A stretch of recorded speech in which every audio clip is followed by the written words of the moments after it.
శివాయ. ఓం నమః శివాయ. ఓం నమః శివాయ. సంపూర్ణ కార్తీక మహాపురాణము 5వ రోజు పారాయణము. నవమాధ్యాయము. యమదూతల ప్రశ్నలకు చిరుగనవ్వు మోము కలవారైన విష్ణుదూతలు ఇలా భాషించసాగారు. ఓ యమదూతలారా, మేము విష్ణుదూతలము. మీ ప్రభువు మీకు విధించిన ధర్మాలేమిటి?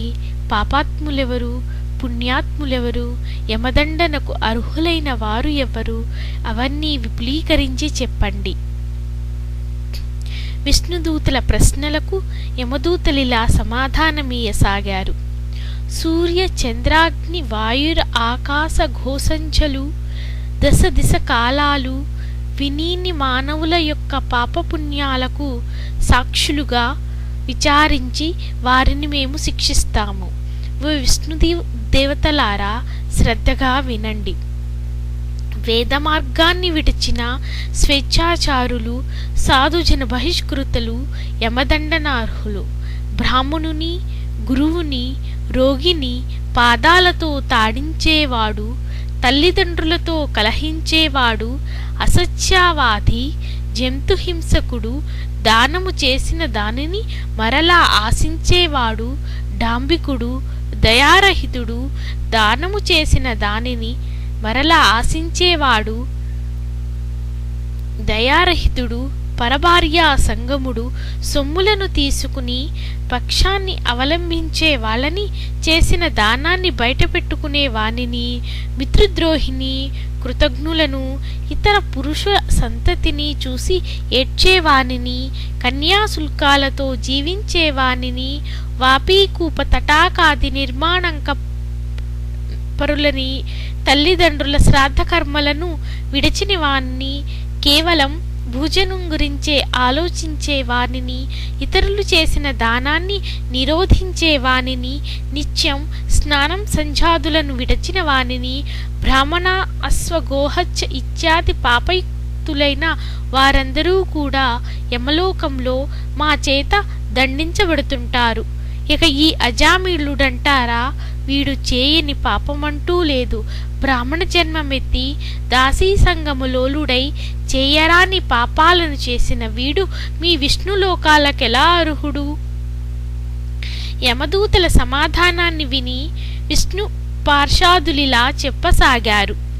ఓ యమదూతలారా, ఉత్తమ లోకార్హతకు కావలసిన పుణ్యాల గురించి మేము చెప్పేది కూడా వినండి. ఏ కారణం వలన కాని దుస్సంగమాన్ని వదిలి సత్సంగంలో కలిసేవాడు, నిత్యము దైవచింతనాపరుడు, స్నాన సంధ్యా జపమహోత్పరుడు మీ యమలోక గమనానికి అర్హులు కారు. ఓ యమదూతలారా, అసూయరహితులైన జపాగ్నిహోత్ర నిర్వాహకులై సర్వకర్మలను సగుణ బ్రహ్మార్పణం చేసేవారు, జలాన్న గోదాతలు, వృషుత్సోర్జనాకర్తలు యమలోకాన్ని పొందేందుకు అనర్హులు. విద్యాదాత, పరోపకారశీలురు, హరి పూజాప్రియులు, హరినామ జాపకులు, వివాహ ఉపనయనాలను చేయించేవారు, అనాథ ప్రేత సంస్కర్త వీళ్ళెవరూ మీ యమదండనకు అర్హులు కారు.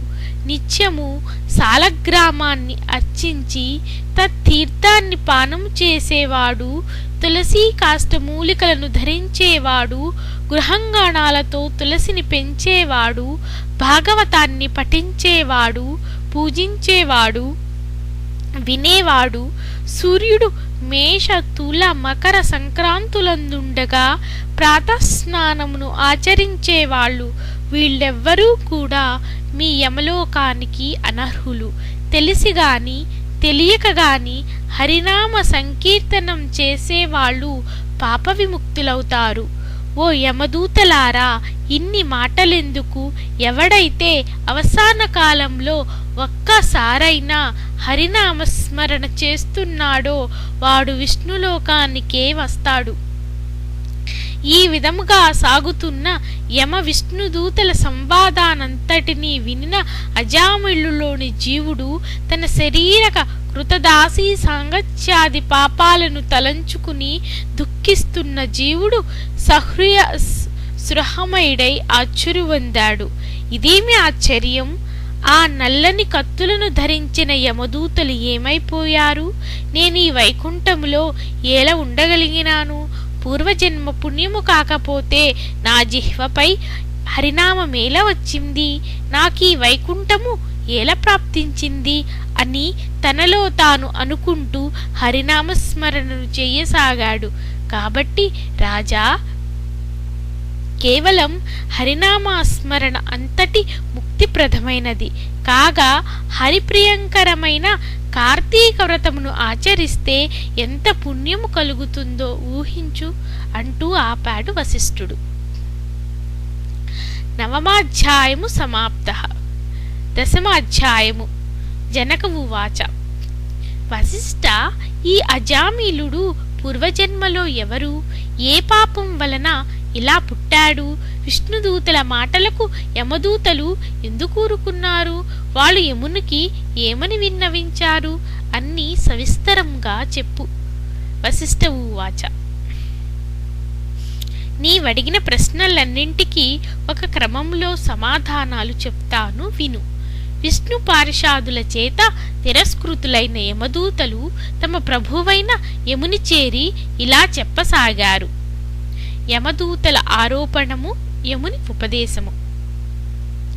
అయ్యా, పాపాత్ముడును దురాచారుడును నిందిత కర్మాచరణపరుడును అయిన అజామిలుని అందని జీవుని తెచ్చే సమయంలో విష్ణుదూతలు మమ్ములను అడ్డగించి అతనిని మా నుంచి విడిపించి తమతో వైకుంఠానికి తీసుకుని వెళ్లారు.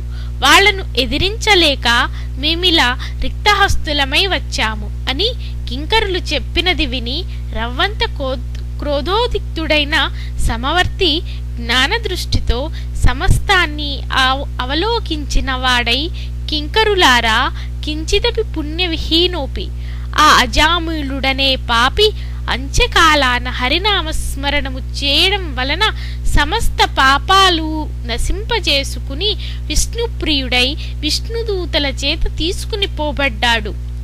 తెలిసి తాకినా తెలియక తాకినా దహించవలెనను కోరిక లేకపోయినప్పటికీ సమస్త జాతులను అగ్ని దహించునో అదే విధముగా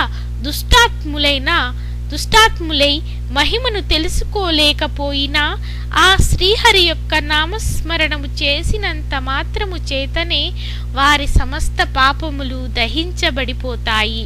ఇక భక్తిభావంతో స్మరించిన వారు కేవలం కైవల్య పదగాములే అవుతారు అంటూ సేవకులు ఎంతవరకు చెప్పాలో అంతవరకు చెప్పి యముడు మరింత పూర్వాలోచన పరుడయ్యాడు. అజామిలుని పూర్వజన్మ. అజామిలుడు అతని పూర్వజన్మలో సౌరాష్ట్ర దేశములో శివార్చకుడుగా ఉండేవాడు. ఆ జన్మలో కూడా స్నాన సంధ్యాచరణాది రహితుడు, దైవేతర చిత్తుడు, దైవ ద్రవ్యాపహారి అయి ఉండేవాడు. బ్రాహ్మణుడే అయి ఉండి కూడా ఆయుధ పాణి అయి దుష్టులతో స్నేహమును చేస్తూ తిరిగేవాడు.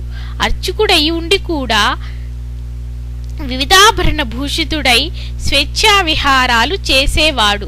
బహుభాషి అయి యవ్వనంలో ఉండేవాడు. ఆ కాలానికి అదే గ్రామంలో ఒక దరిద్ర బ్రాహ్మణుడు ఉండేవాడు. అతడు దరిద్రపీడితుడై అన్నము కొరకు పట్టణములు పల్లెలు తిరుగుతూ యాయావార వృత్తి అవలంబించి ఉన్నాడు.